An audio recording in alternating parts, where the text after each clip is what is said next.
फरिश्ता। एक फरिश्ता बेनाम सा। आज हम इस कहानी में ऐसे ही एक फरिश्ते के बारे में पढ़ेंगे। मैं कई दिनों से बेरोजगार था। एक एक रुपयों की कीमत जैसे करोड़ों लग रही थी। इस उठापटक में था कि कहीं कोई नौकरी लग जाए। आज एक इंटरव्यू था, पर दूसरे शहर जाने के लिए जेब में सिर्फ 10 रुपए थे। मुझे कम से कम 200 रुपयों की जरूरत थी। अपने एक लौते इंटरव्यू वाले कपड़े रात में धो, पड़ोसी की प्रेस मांग के तैयार कर पहन, अपनी योग्यताओं की मोटी फाइल बगल में दबाकर 2 बिस्किट खाकर निकला।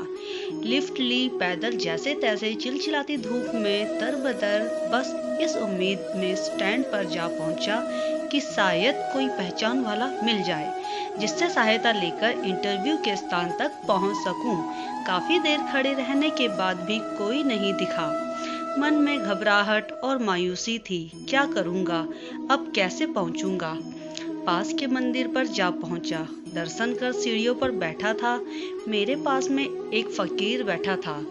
उसके कटोरे में मेरी जेब और बैंक अकाउंट से भी ज्यादा पैसे पड़े थे। मेरी नजरें और हालात समझ के बोला, कुछ मदद चाहिए क्या? मैं बनावटी मुस्कुराहट के साथ बोला, आप क्या मदद करोगे? चाहो तो मेरे पूरे पैसे रख लो, वो मुस्कुरा कर बोला। मैं चौंक गया। उसे कैसे पता मेरी जरूरत? मैंने कहा, क्यों? शायद आपको जरूरत है, वह गंभीरता से बोला। हाँ है तो, पर तुम्हारा क्या? तुम तो दिन भर मांग के कमाते हो, मैंने उसका पक्ष रखते हुए कहा। वो हंसता हुआ बोला, मैं नहीं मांगता साहब, लोग डाल जाते हैं मेरे कटोरे में पुण्य कमाने के लिए। मैं तो फकीर हूँ, मुझे इनका कोई मोह नहीं। मुझे तो सिर्फ भूख लगती है, वो भी एक टाइम, और कुछ दवाइयाँ। बस मैं तो खुद ये सारे पैसे मंदिर की पेटी में डाल देता हूँ। वो सहज था। कहते कहते मैंने हैरानी से पूछा, फिर यहाँ क्यों बैठते हो? जरूरतमंदों की मदद करने। कहते हुए वो मन मन मुस्कुरा रहा था। मैं उसका मुंह देखता रह गया। उसने 200 रुपए मेरे हाथ में रख दिए और बोला, जब हो तब लौटा देना। मैं उसका शुक्रिया जताता हुआ वहां से अपने गंतव्य तक पहुंचा। मेरा इंटरव्यू हुआ और सिलेक्शन भी। मैं खुशी खुशी वापस आया। सोचा उस फकीर को धन्यवाद दे दूं। मैं मंदिर पहुंचा। बाहर सीढ़ियों पर भीड़ लगी थी। मैं घुस के अंदर पहुंचा।